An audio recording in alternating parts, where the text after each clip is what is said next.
This is a Fox News alert. Tonight, a monster storm Sandy slamming the entire East Coast. Powerful winds and torrential rain turning dangerous and deadly. Already, at least 5 confirmed deaths in New York. One man was crushed to death when a tree fell on his house in Queens. This mean and violent storm making landfall about 2 hours ago along the southern New Jersey coast near Atlantic City and starting its deadly journey up the coast, thrashing anything in her way. Already, parts of lower Manhattan in the dark. Con Edison deliberately shutting off power to thousands to prevent further storm damage as storm surge already reaches record high levels.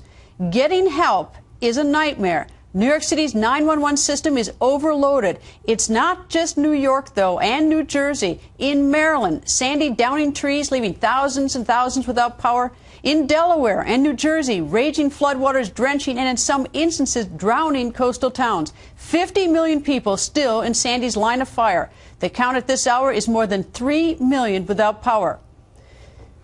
Thousands and thousands of those without power are in New York City, though. Whipping winds and pounding rain creating treacherous conditions. In Midtown, a collapsed construction crane is dangling from a high-rise. Now, no one knows what is going to happen, but it is getting weaker and weaker and weaker. David Lee Miller is live in Midtown. David?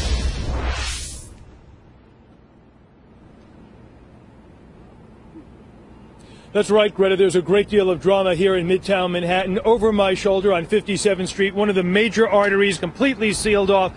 High above, 70 stories above, is a partial crane collapse. This is a building that is destined to be 90 stories tall. It costs about $1.5 billion. Apartments here cost tens of millions of dollars. This crane, we are told, was inspected as recently as Friday. Nevertheless, the high winds today paid a very heavy toll, and as you saw for yourself, there is a partial crane collapse. 57th Street in New York completely sealed off.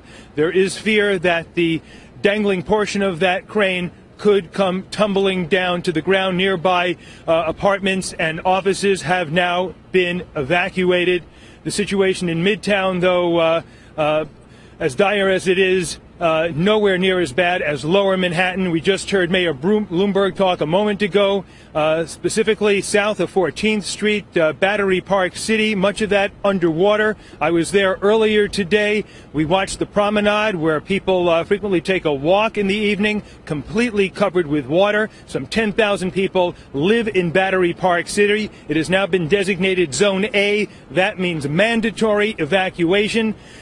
About 1,000 to 1,500 of the people who live there, though, decided that they were going to tough it out. They remain there. At this hour, many of them do not have electricity. Probably most of them do not. And without electricity, the elevators do not work in lower Manhattan. Also not working, we are told, the ability to pump water, so there are no toilets, no showers.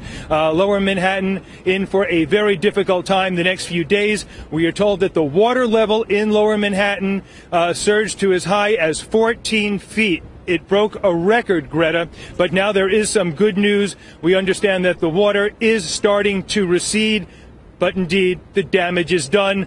A good portion of that water, we are told, has seeped into the subway system. There are now reports that New York City subways could take as many as 4 days before they are up and running. Also, one of the major tunnels is leaking water. That is also going to cause serious problems for commuters. In fact, at this hour, Greta, we are told that the only major roadway in and out of Manhattan, which is an island, is the Lincoln Tunnel. We are told that at this hour that is open. All 3 major airports, JFK, LaGuardia, and Newark, also completely shut down. In fact, there are reports that one of the runways at LaGuardia is partially submerged, partially underwater. Take a look now down 8th Avenue, New York City.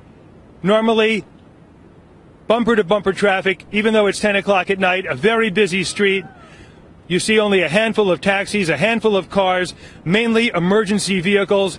The authorities have told everyone to get off the streets. New York City is going to be in for a very tough next few days, in addition to the problem with the flooding and, of course, the crane, as I mentioned. Just being outside on the street is extremely dangerous because there are still high winds, and every few moments there is flying debris in the air.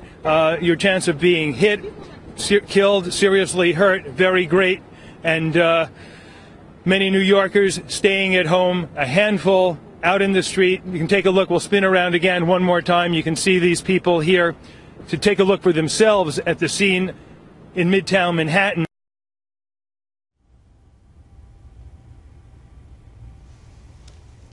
It appears that we've lost David Lee Miller. That's, of course, to be expected. The conditions under which everyone is reporting are absolutely horrendous. And